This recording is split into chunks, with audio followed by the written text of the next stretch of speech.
Cuando él llega, se encuentra con una lamentable noticia y un lamentable panorama. No ha sido de un día para otro y se aplazó por casi 2 años, por más de 2 años, el aumento del diésel. Pero aquí hay un gremio muy poderoso, dueño de tractomulas, que está interesado lastimosamente en paralizar al país y esto no lo podemos permitir. Entonces nos quedamos sin inversiones por irle a subsidiar a los señores dueños de 8, 10 tractocamiones y tractomulas de estas y se sienten maltratados por los empleadores que no les dan un derecho a pensión. Qué importante sería hoy la participación del Ministerio de Transporte. Buenas, buenas para todos y todas. Gracias por estar una vez más en este canal. Como siempre, muy atentos al contenido y a las noticias de Colombia y del mundo. Hoy hablaremos de la noticia que tiene paralizado a no solamente Bogotá, sino a otros departamentos de nuestro país en Colombia. Un paro camionero que se viene registrando desde el lunes y que ha provocado caos vehicular. En muchos casos ha afectado la llegada a sus casas, a sus lugares de trabajo, de cientos de personas que la verdad no tienen ninguna responsabilidad en todo esto que está pasando. Cientos de menores de edad. Los conductores pues están protestando por el alza en el ACPM. El presidente de la República, Gustavo Petro, pues ha asegurado en las últimas horas, si quieren pongamos el último trino que puso el presidente acerca de esta alza. Y él básicamente dice que pues tuvo que haber, desde el año 2019 el país no sube el diésel porque se congelaron los precios sin tener en cuenta que estos suben y que Ecopetrol por ley usa el precio internacional del petróleo para producir diésel y gasolina. Internacionalmente los precios subieron agravados por la caída del peso ante el dólar. La deuda alcanzó así casi 80 billones de pesos y los pagos de deuda externa e interna del país llegaron a 110 billones de pesos. Básicamente el presidente está explicando el porqué de esta alza, ¿cierto? Que definitivamente toca pagarle la deuda de Ecopetrol y que pues necesitaban subirle el precio a la CPM. Los camioneros dicen que el presidente les ha incumplido, que les ha incumplido lo que dijo en campaña, porque en campaña le han sacado algunos fules al presidente, es decir, algunas declaraciones asegurando que no iba a subir el precio de la gasolina y de la CPM. Sin embargo, pues al presidente le tocó. Vamos a hablar con un congresista muy juicioso en este tema. Él es del partido de la U. Él se llama Antonio José Correa, es nuestro protagonista de hoy. Muchísimas gracias, senador, por estar acá en este canal para conversar de todo esto, del paro, de transportadores y de todo lo que ha generado también este caos vehicular en muchas regiones de nuestro país. Gracias por estar acá.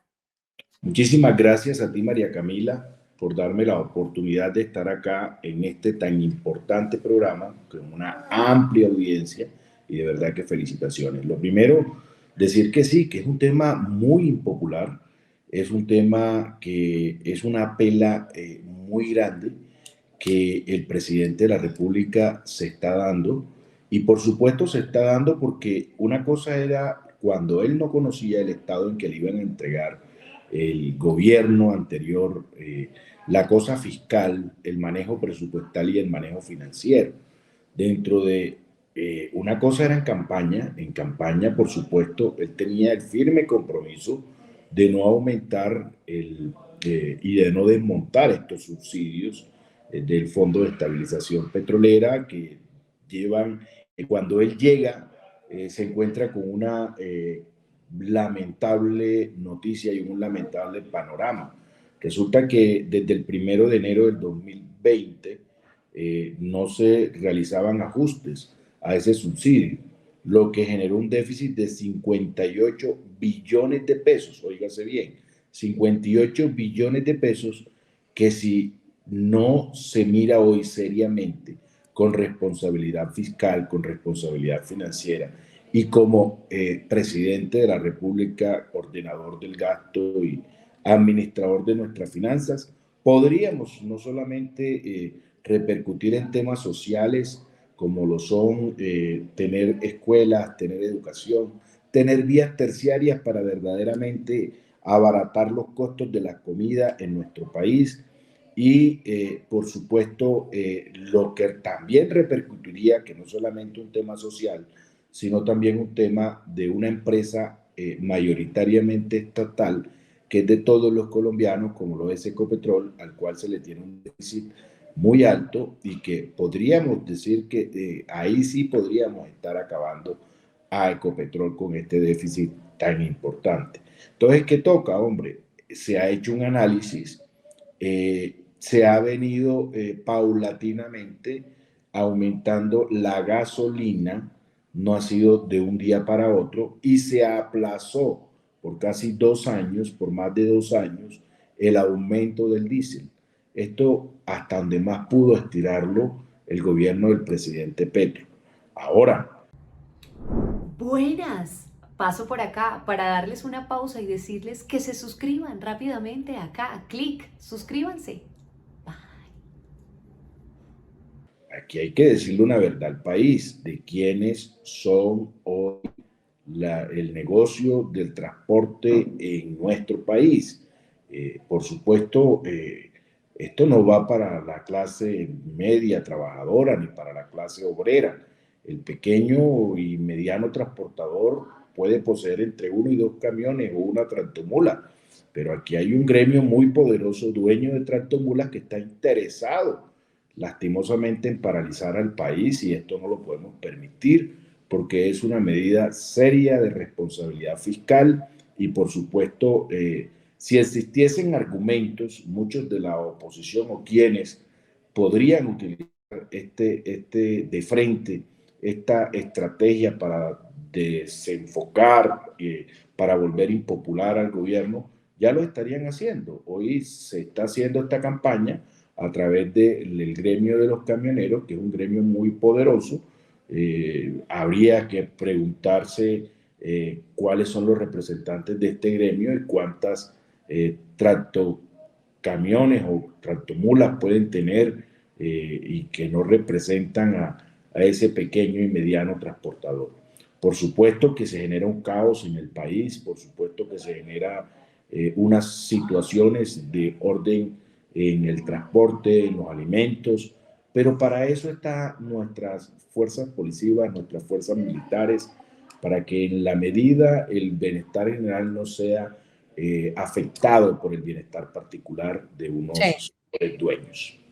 Sí, es que precisamente estábamos viendo pues el caos que ha generado esto y me parece, no sé si sea percepción, pero me parece que cada vez está peor. Fíjese que ayer bloquearon ciertos puntos y hubo unas afectaciones terribles, pero hoy desde los medios de comunicación están haciendo varias entrevistas a gente que se ha visto realmente afectada por esto, pero además es gente trabajadora, es gente que llega o que trata de llegar a sus casas o que trata de llegar a sus lugares de trabajo, que están con unos niños, con unos menores de edad y es realmente caótico. Usted cuando dice que hay que decirlo y que hay un gremio importante el cual está interesado en bloquear al país y que no es la clase trabajadora y que no son los transportadores de clase media baja, ¿a quiénes se refiere? Me refiero a que aquí el negocio, el pequeño negocio de las tractomulas y tractocamiones no lo tienen de los que ganan entre 3 y 4 y 5 salarios mínimos y menos los que ganan hasta 10 salarios mínimos. Aquí hay verdaderos empresarios del transporte organizados que no están de acuerdo, y hay que decirlo así. No podemos meterlos todos en el mismo saco. No están de acuerdo con las políticas de este gobierno y hacen de este hecho, que saben que se necesita hacer, porque es un hecho de responsabilidad fiscal y de responsabilidad financiera con el país, porque entonces este año 2024, María Camila, son 15 billones de pesos que deberían ir distribuidos hacia el ICBF para dar más comida a los niños, deberían ir hacia los territorios para mejorar las inversiones. Entonces nos quedamos sin inversiones por irle a subsidiar a los señores dueños de 8, 10 tractocamiones y tractomulas de estas, solamente para complacerlo en que siguen acumulando riquezas y que el pueblo que verdaderamente necesita esas inversiones tiene que verse sacrificado. No, este es un hecho de equilibrio en la administración pública. Entonces, como ya ellos han tomado unas vías de hecho, que es bloquear vías principales y vías secundarias, por supuesto que nuestras fuerzas militares y nuestra fuerza policiva, en cabeza del señor presidente de la República, deben, y en cabeza de los alcaldes y los gobernadores, deben solucionarle el problema a las mayorías de colombianos que hoy se están viendo afectados en la educación, porque muchos de los colegios dejaron de dar clases porque los señores dueños de pequeñas mulas están bloqueando las vías. Lo mismo en salud. ¿Cuántas vidas hoy están corriendo riesgo por los bloqueos de vías? ¿Y cuánta alimentación dejaron de llegar a las plazas de mercado? Qué bueno, hay que decir a estos señores, y qué bueno que el señor presidente de la República siga avanzando en la diversificación del transporte en nuestro país a través de un río tan importante como el río Magdalena y a través de una línea férrea que se viene reactivando para que acabemos de una vez por todas con unos monopolios que quieren colocarnos contra la pared. Senador, oía a un transportador que de hecho se ha vuelto como viral en estos días, hablando sobre el tema de la pensión de los trabajadores, de los camioneros, de su salud, de cómo ellos, por ejemplo, deben sí ser pensionados a los 50 años, como cualquier trabajador, cualquier policía, etcétera, que sirve a la patria y demás, y que además ellos no se les garantiza absolutamente nada a los transportadores, por ejemplo, pues ellos tienen que siempre ir por cualquier vía del país sin ningún tipo de seguridad, los matan, los roban, les roban sus camiones, les roban las partes de los camiones. Bueno, en alguna época, de hecho, en Bogotá había una banda dedicada a robarlos y a matarlos y a desaparecerlos por un río. Entonces que también están impulsados a parar debido a estas condiciones, ¿no? ¿Usted cómo cree que en este momento están las condiciones de los transportadores? Bueno, no nos echemos mentiras, muchos de estos conductores que sí representan el estrato 1 y 2 se sienten maltratados y se sienten maltratados por los empleadores que no les dan un derecho a pensión. Qué importante sería hoy la participación del Ministerio de Transporte. Invitamos a la señora ministra a que hagamos un balance estadístico real, si se encuentran afiliados a Seguridad Social, si tienen régimen pensional o no, los conductores de nuestro país por parte de los empleadores. Y hay que decirlo, aquí se sigue pagando el flete. Aquí se sigue pagando el flete por ser conductor, por llevarme el producto de tal punto a tal punto. Y no existe un tema que se llama formalización laboral. Ahora, ¿de dónde podría? No nos echemos mentiras, eso no va a salir del bolsillo ni van a perder las utilidades. Por supuesto que podrían darse incrementos porque ellos, si se aumenta el precio del diésel, seguramente va a repercutir directamente en el precio de los alimentos, porque aumenta el costo del flete, perdón. Por eso hay que revisar alternativas en el transporte en nuestro país. Importante, tenemos un río grande, caudaloso, que muchos de los países industrializados le dan la cara al río y la cara al mar. Nosotros tenemos dos océanos, una cadena hídrica muy importante que nos puede seguir, que nos puede servir y que fueron utilizados por nuestros antepasados, como la misma línea férrea. Esto, ante las crisis, hay que buscar soluciones alternativas y soluciones importantes que no paralicen a un país. Senador, usted puso una tablita en su cuenta de X que quisiera que pusiéramos acá, a ver si Dai Sí. nos ayuda. Esa tabla que significa el ranking o que habla del ranking en los precios del diésel en la región. Háblenos de esa tabla porque vemos a Colombia abajo. Hombre, mira, nosotros estamos en 2.79. con relación a México, que está en $4.96. Aquí hay que el valor del mismo diésel en toda la región nos muestra de que somos de abajo hacia arriba el tercer país con el diésel más barato por los subsidios que ha entregado el Estado, que nos ha llevado a tener un déficit presupuestal de 58 billones de pesos y que seguimos, si lo seguimos permitiendo, este año serán 15 billones de pesos y así sucesivamente, mientras nuestra deuda externa cuesta 110 billones de pesos, vamos a tener una deuda interna que sea mayor que la misma deuda externa. Es la pregunta por la irresponsabilidad dentro de la administración pública.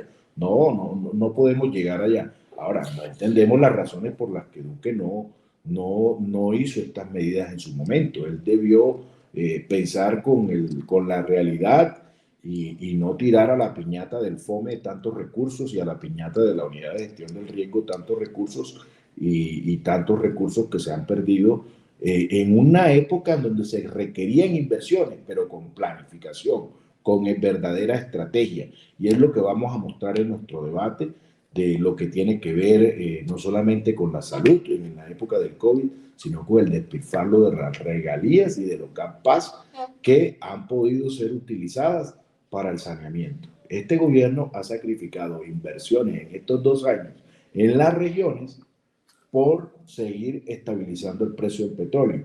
Pero ya no se puede seguir aplazando al pobre. Al pobre hay que hacerle los colegios, al pobre hay que hacerle las vías terciarias. El gobierno tiene que mostrar inversión social o no, eso sí va a ser un gobierno verdaderamente impopular. Senador, entonces la verdadera causa o el verdadero responsable de esto fueron las decisiones del expresidente Iván Duque.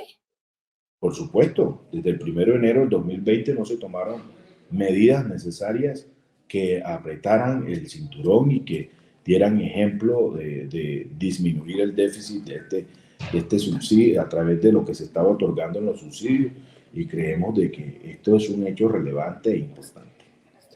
Ya. Bueno, pues vamos a ver cómo se resuelven finalmente este paro, tanto en el gobierno nacional como como usted lo dice, también los alcaldes, cómo sanean esto, porque pues la verdad es que hay demasiado caos pues no se puede seguir permitiendo este caos en todas las vías de nuestro país. Yo le agradezco, senador, muchísimas gracias por este espacio que tuvo con nosotros y nos estaremos viendo, por supuesto, en estos días. Gracias por su explicación y gracias por su tiempo también, senador. Una invitación a través de tu amable audiencia y de este importantísimo programa, y es que los alcaldes, los gobernadores entiendan que tienen una responsabilidad de país, una responsabilidad con sus partidos que lo eligieron. No es momento de hacer actos de politiquería, sino de responsabilidad pública. Y no podemos ser tolerantes con aquellos que perjudican a la gran mayoría de colombianos. Las vías tienen que ser despejadas y las primeras autoridades constitucionales territorialmente son los alcaldes y los gobernadores. Hablando de alcalde, senador, que no se me pase, porque le tengo lo último, lo más reciente que acaba de decir el alcalde Carlos Fernando Galán en Bogotá sobre la situación de este paro. Veamos un segundito. La situación que estamos viviendo en Bogotá por el paro de los transportadores a raíz de la decisión del gobierno nacional de subir el precio de la CPN. En este momento tenemos 8 puntos activos de bloqueo en Bogotá, ha habido hasta 11 en algún momento. Están participando más de 800 vehículos pesados en este momento en esos bloqueos. Tenemos afectación en las diferentes entradas de Bogotá, por ejemplo, en la vía El Llano, tenemos afectación en la autopista norte, tenemos afectación en la vía La Calera, también en la entrada de la autopista a Medellín. Además de eso tenemos otros puntos, por ejemplo, el portal de Suba está afectado, tenemos la estación alrededor de la estación de Molinos, también en la Caracas en el sur, en las Lomas también tenemos una afectación, entre otros puntos. La Circunvalar también se ha visto afectada, la Boyacá en diferentes puntos, en el sector de Semes, en el sector de Colmotores, por ejemplo, está afectada. Hasta el momento tenemos un cálculo a las 10 de la mañana de una afectación a más de 500.000 usuarios del sistema de transporte público de Bogotá. Tenemos 800 personas en equipos del distrito en los diferentes puntos trabajando para buscar, obviamente, que se resuelva la situación a la espera del diálogo que está teniendo el Gobierno Nacional con los transportadores en este momento. Bueno, más de 500.000 personas afectadas. Vamos a ver qué sale de ese diálogo. Senador, muchas gracias por haber estado acá. Importante, el gobierno no le ha cerrado la puerta al camino de la concertación, pero no se puede dejar imponer temas y aplazar las soluciones a una problemática que es latente y que no podemos dejarla avanzar. Gracias, senador, y gracias a toda la gente que estuvo hasta el final de esta entrevista. Suscríbanse acá abajito, no se les olvide si ustedes creen que este contenido es relevante, que tal vez la gente se puede informar a través de este canal. Suscríbanse, recomiéndenlo por favor y no se les olvide comentar cada entrevista acá abajito que lo seguimos leyendo. Mil y mil gracias, nos vemos más adelante. Chao.